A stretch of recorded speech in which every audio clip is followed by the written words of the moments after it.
Hello प्यारे, तो आज हम बात करेंगे क्लास 10th एनसीईआरटी मैथ्स के एक्सरसाइज 1.2 के क्वेश्चन नंबर 5 पे। इससे पहले एक्सरसाइज 1.1 और एक्सरसाइज 1.2 के क्वेश्चन नंबर 4 तक हमने चैनल पे अपलोड कर दिए हैं। अगर आप उसे नहीं देखे हैं तो आप उसे ज़रूर देखिए, लिंक डिस्क्रिप्शन में दे दिया गया है। तो देखते हैं क्वेश्चन नंबर 5 क्या कह रहा है हमसे। Check whether 6 power n can end with the digit 0 for any natural number n। कह रहा है कि 6 के पावर n, ठीक है, कोई नेचुरल नंबर होगा, है कि नहीं। जैसे n की डिफरेंट डिफरेंट वैल्यूज हम क्या करते रहेंगे, रखते रहेंगे, तो हमें क्या मिलेगा, कुछ नेचुरल नंबर मिलेंगे। करा वो जो नेचुरल नंबर मिलेगा आपको, क्या जो है कि उसके यूनिट प्लेस पर कभी जीरो हो सकता है, यानी लास्ट वाली जो डिजिट होगी उसकी वो कभी जीरो पे समाप्त हो सकती है। ऐसा क्वेश्चन में हमसे पूछा है, जांच करने के लिए कह रहा है, चेक करने के लिए कह रहा है, ठीक है। तो हम क्या करेंगे, हम तो एक तो आइडिया ये हो सकता है कि हम n के डिफरेंट डिफरेंट वैल्यूज जो है कि रखें, जैसे n इज इक्वल टू 1 रखें, 2 रखें, 3, 4, 5, 6, 7, 8, 9 एंड सो ऑन, है कि नहीं। और फिर हम मल्टीप्लाई कर करके जो है कि चेक करते रहें कि क्या कभी जो है कि वह जीरो पे एंड हो रहा है या नहीं। जैसे ऐसे अगर मान लीजिए कि n इज इक्वल टू हमने 2 रखा, तो यहाँ क्या हो जाएगा, 6 के पावर 2 हो जाएगा, और 6 के पावर 2 मतलब 6 इंटू 6 इज इक्वल टू 36। अब यहाँ पर देखिए यूनिट प्लेस पे कितना आ गया, 6, जो कि चाहिए नहीं। उसने तो कहा कि आप चेक करके ये बताइए कि अभी जीरो आ सकता है या नहीं, यानी हमें तो चाहिए जीरो, तो यहाँ 6 आ गया, ठीक है ना। तो क्या कभी ऐसा हो सकता है कि यहाँ जीरो आ जाए, ये बात हमें चेक करना है। और यहाँ जो है कि क्या है, हमने 2 रखा है, आप ऐसे 3 रख के चेक कर सकते हैं, 4 रख के, 5 रख के, ठीक है ना। तो एक तो ये आइडिया हम लगा सकते हैं ऐसे, लेकिन कहने का मतलब ये है कि कोई रेस्ट्रिक्शन तो यहाँ है नहीं, हम कितने नेचुरल नंबर को रखते रहेंगे, है कि नेचुरल नंबर तो इनफाइनाइट है, तो हम रख नहीं पाएंगे। तो हम क्या करेंगे, इस क्वेश्चन को ऐसे ना लगाकर एक लॉजिक से हम लगाएंगे इसको, ठीक है। क्या हम करेंगे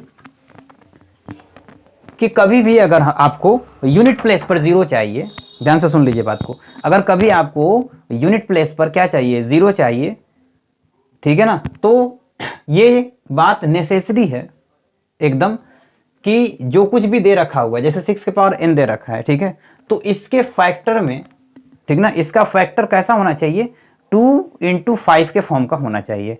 अगर 2 इंटू 5 के फॉर्म का अगर फैक्टर है, तभी जो है कि वह जो भी नेचुरल नंबर होगा वह जीरो पर एंड हो सकता है, अदरवाइज नहीं हो सकता, ठीक है ना। तो हम क्या करेंगे, यहां पर इसका प्राइम फैक्टराइजेशन जो है कि निकालेंगे। तो 6 के पावर n का हम क्या लिख सकते हैं, 6 के power n is equal to हम लिख सकते हैं 2 इंटू 3 के पावर n, है कि नहीं। 6 के पावर n को हम क्या लिख सकते हैं, 2 इंटू 3 के पावर n लिख सकते हैं, क्लियरली। अब यहां पर देखिए कि 2 इंटू 3 है, हमें क्या चाहिए, जीरो पे एंड होने के लिए 5 चाह रहा था, बट यहां तो 5 है नहीं, तो ये कभी भी जो है कि जीरो पर एंड नहीं हो सकता, है कि नहीं। हमें प्राइम फैक्टर में क्या चाहिए था, 2 और 5 के फॉर्म का जो है कि चाहिए था ये चीज, लेकिन ये कैसा आया, 2 इंटू 3 के फॉर्म का आया। तो 2 इंटू 3 तो हमें चाहिए नहीं, तो इसका मतलब ये कभी भी जीरो पर एंड नहीं हो सकता, है कि नहीं। आप करते रहिए करते रहिए करते रहिए, एन के डिफरेंट डिफरेंट वैल्यूज रखते रहिए, लेकिन ये नहीं हो नहीं पाएगा, है ना। तो हम यहाँ पे क्या लिखेंगे, for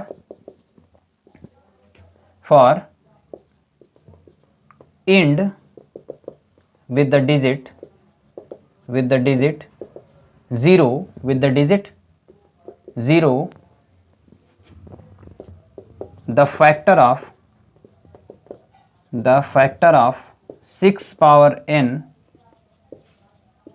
must have in the form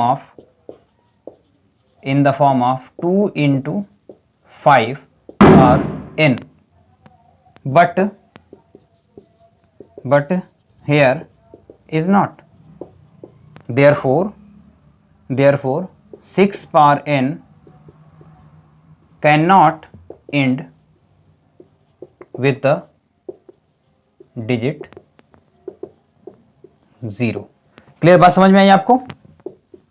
मैंने क्या लिखा कि अगर हमें जीरो जो एक ही चाहिए, ठीक ना, एंड में क्या चाहिए, जीरो चाहिए, for and with the digit 0, ठीक ना। The factor of 6 power n, यानी 6 के पावर n का जो फैक्टर होना चाहिए वो कैसा होना चाहिए, must have in the form of 2 into 5 power n, ऐसा होना चाहिए था, बट हियर इज नॉट, मतलब यहाँ नहीं है, ठीक ना, बट यहाँ पे ऐसा कुछ भी नहीं है। तो हम क्या लिखेंगे, देयरफॉर, इसलिए 6 के power n can not and with the digit 0, ठीक ना, for any natural number n, है ना। किसी भी नेचुरल नंबर n के लिए ये कभी भी जो है कि जीरो नहीं हो सकता, आप इसे चेक भी कर सकते हैं, ठीक है ना। एक बार फिर से मैं बात बता दे रहा हूं कि जब कभी आपको जीरो चाहिए एंड में, ठीक है ना, यानी यूनिट प्लेस पर अगर जीरो आपको चाहिए, तो फैक्टर जो भी आना चाहिए वो 2 और 5 के फॉर्म का होना चाहिए। अगर 2 और 5 के फॉर्म का फैक्टर नहीं है तो इसका मतलब वो कभी भी 0 नहीं हो सकता उसके लास्ट में। क्लियर? ठीक है, तो मैं उम्मीद करता हूं कि आपको ये क्वेश्चन समझ में आ गया होगा। ठीक है ना, फिर भी अगर कोई प्रॉब्लम है तो आप कमेंट करके जरूर बताइए। ठीक है ना, मैं पूरी कोशिश करूंगा कि आपको समझा सकूं। क्लियर? तो फिर मिलते हैं नेक्स्ट वीडियो में। Thank you.